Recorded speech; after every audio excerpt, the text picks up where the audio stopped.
What up, peeps? Welcome back to the flip side. The Mega Man 10 review has come at last. The final 8-bit game that has ever been released. This came out after Mega Man 9, and I would say that it held up very well over time. So, I would say the only thing that holds Mega Man 10 back is the fact that it copied a lot of what Mega Man 9 did. Mega Man 9 went to 8-bit, which Mega Man 10 stayed 8-bit.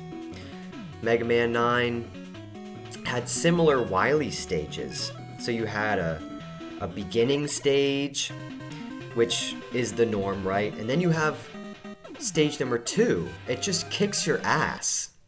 And then the third stage, they're very similar. In Mega Man 9, you had this part where you're rising up through the stage. You have to maneuver through the spikes and those little floating eye enemies. And then in this game, you are controlling a lever that you have to raise by pushing up one button on the left and the other on the right, and avoiding spikes and flying Mets. And then Mega Man 10 on the third stage in the Wily Castle even has a devil boss. Alright, in Mega Man 9 it was the Twin Devils, and then in Mega Man 10 it's the Block Devil.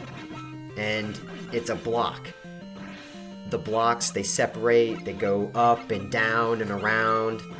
It just feels really weird and uncreative. Like they couldn't do something else, right?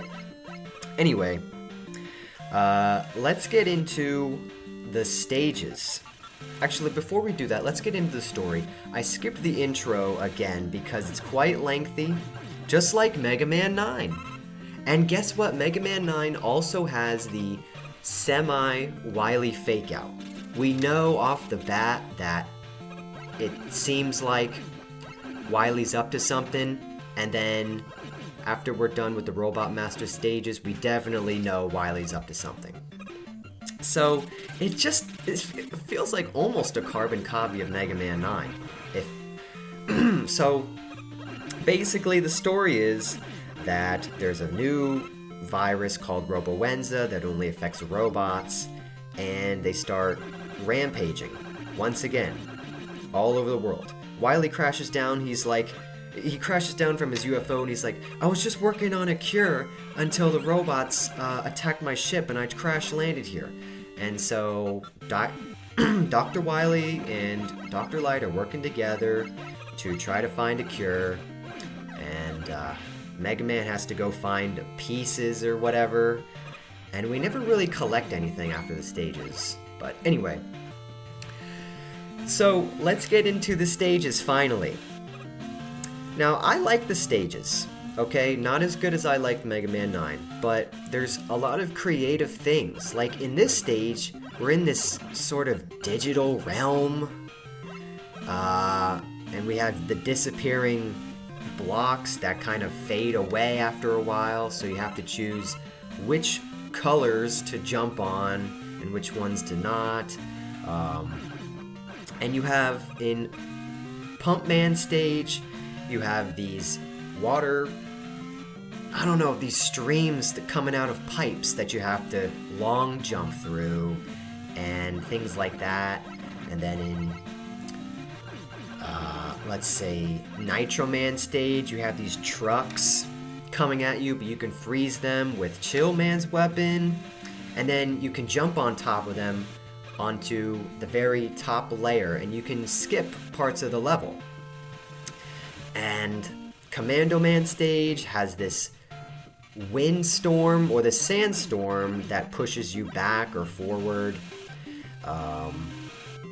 Chill Man stage has these blocks, these ice blocks that you can only jump on a couple times before they break.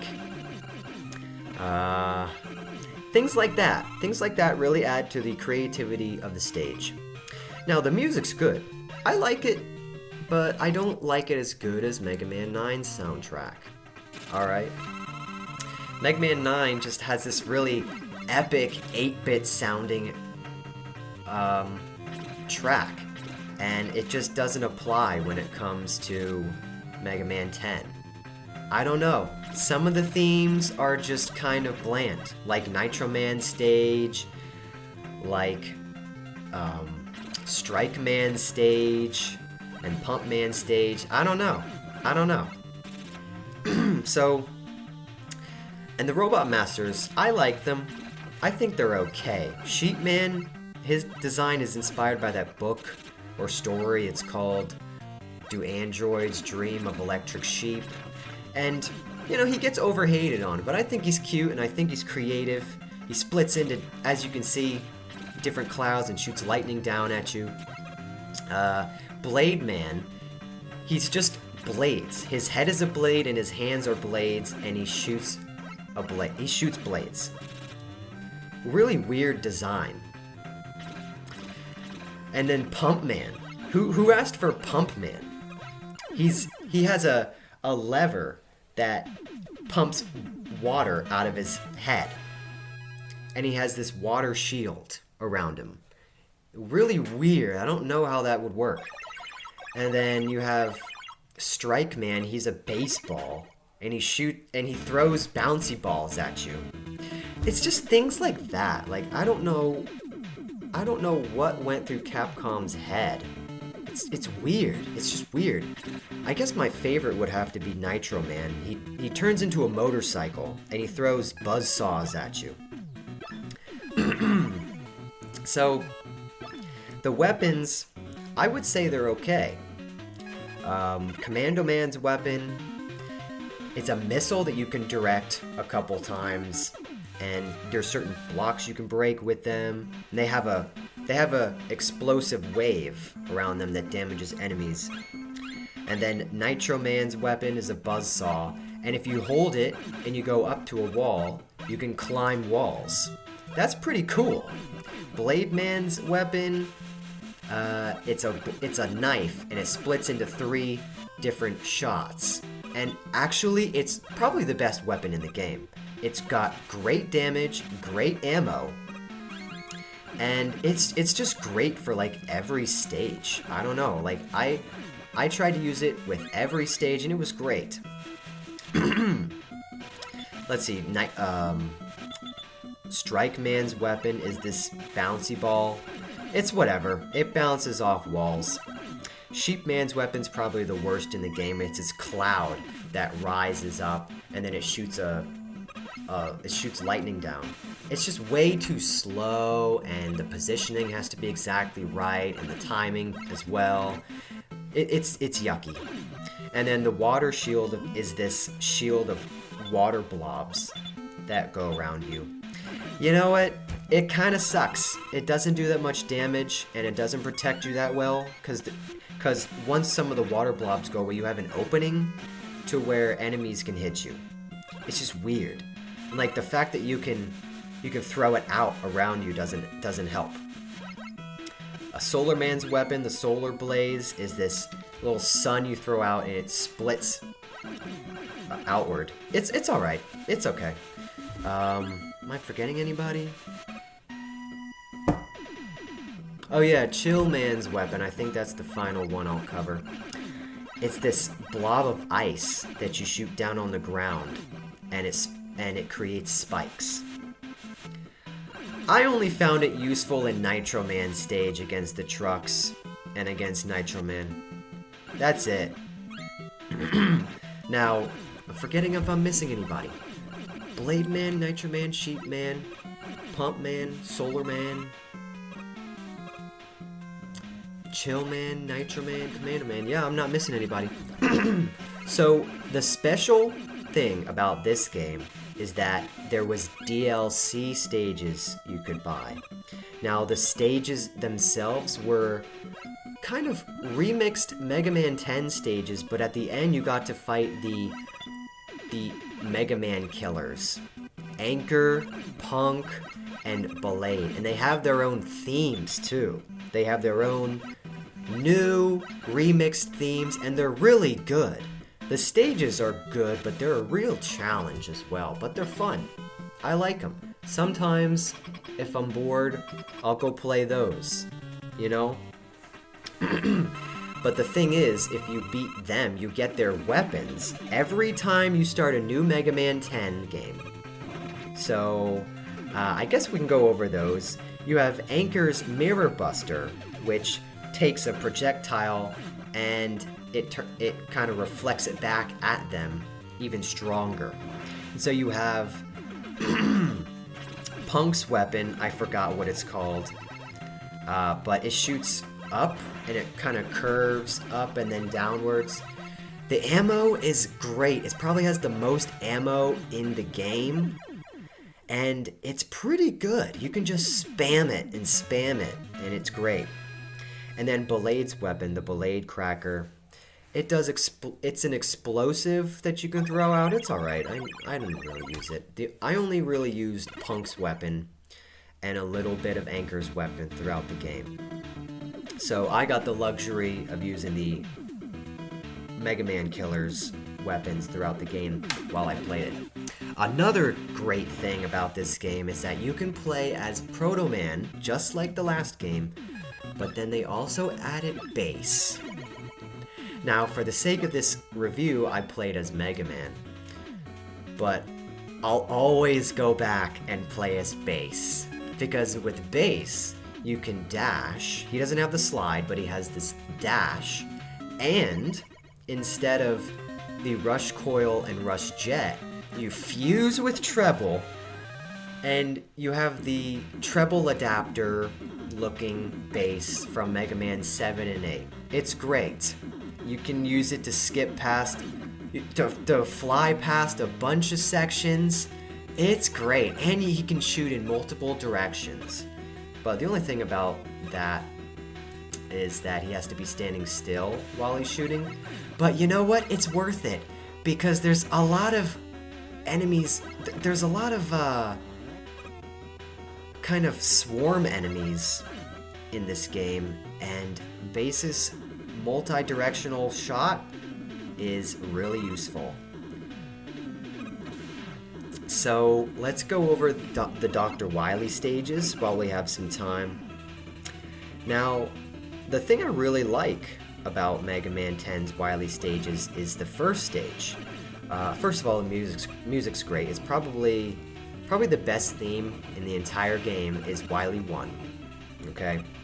You're starting out in this rainy area, and then you finally make your way into the castle, but then you're fighting these, like, robot master test dummies. These, like, weird squares, and they have, like, spinning spikes, and they act like the Mega Man Robot Masters throughout the game. I think the first three that you fight against is Elecman, Woodman, and Gemini Man, and then the next three, I believe, are Ring Man, Napalm Man, and Flame Man. And then the final three is Slash Man, Frost Man, and Tornado Man. It brings back some memories, you know? I like that they did that. Now, Wily 2 just kicks your ass, and it has this annoying theme. It's like ringing in my head, like over and over, the same notes. And then I already kind of went over Wily 3 and why it's kind of mid. I mean, besides the rising lever kind of thing that they straight up copied from Mega Man 9, well, the idea. They have this water stage, and you're having to go through spikes and these shrimp underwater. And you gotta jump through these little levers that pull you through the stage. It's weird. It's just weird. It doesn't feel very good. But it doesn't take away from the overall game. I still like the stages. They're good. They provide a challenge. Like I said from the last review, a game isn't bad because it's a challenge. It's bad because it's not fun. They're all fun. I would play this game over and over, right? So The final Wily stage. Oh yeah. Let's go over the Dr. Wily stage 5. Now you're fighting after you get through Wily Machine 1. It's this cool like pirate ship that's shooting giant missiles that you have to jump off of, and you have to jump off of them to reach up to the ship that you have to shoot.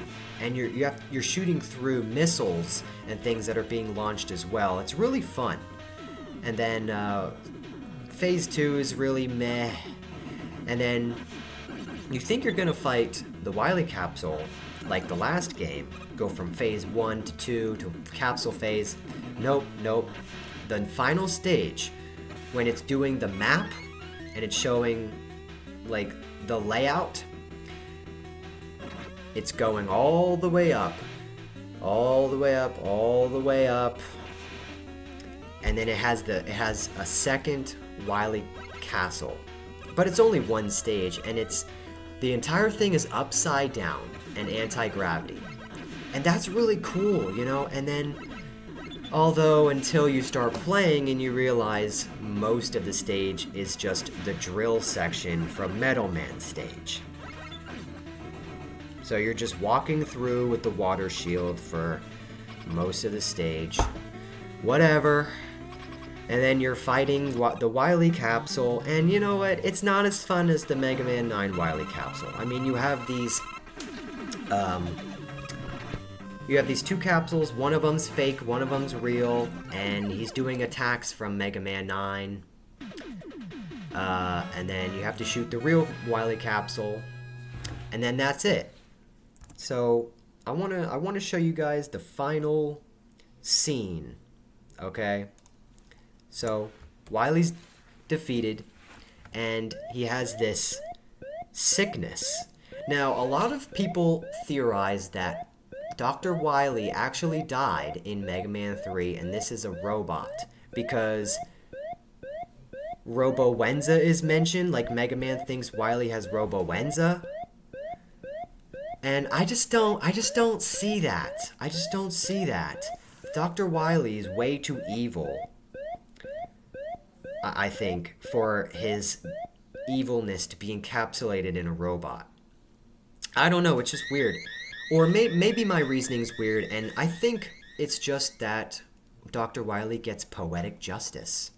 He comes down with the flu himself. You know? Kind of ironic. He gets all the robots sick, and then he's sick himself. And then we see that, I guess, Dr. Wily has some light left in him, because he leaves a bunch of the antidotes behind. So, but of course it just means he gets away, and we're gonna see him in Mega Man 11, unfortunately. Let's get to the tier list. Alright everybody, here we are. Where am I gonna put Mega Man 10? I'm gonna put Mega Man 10 in A tier. I like it. It's good. Just not as good as Mega Man 9. I actually enjoy it probably more than I enjoy Mega Man 7 and Mega Man World 4. I probably had an equal amount of fun with 4 as I had with 10. It had okay music. I wouldn't say okay. I'd say good. It had pretty creative weapons, although I'd probably only use a couple or a few a little bit of time. The rest of the time, I'm probably trying to just use Blade Man's weapon. It's just that effective. It outshines a lot of the weapons, to be honest. So we went over music, weapons, kind of mid Robot Masters, to be honest. Decent story. I mean, just a semi-Wily fake out again. It is what it is. Good gameplay. I liked the gameplay. Okay, it was good. And that about wraps it up.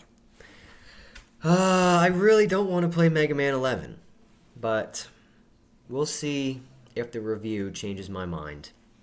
I guess you can look forward to that, but that's the review of Mega Man 10.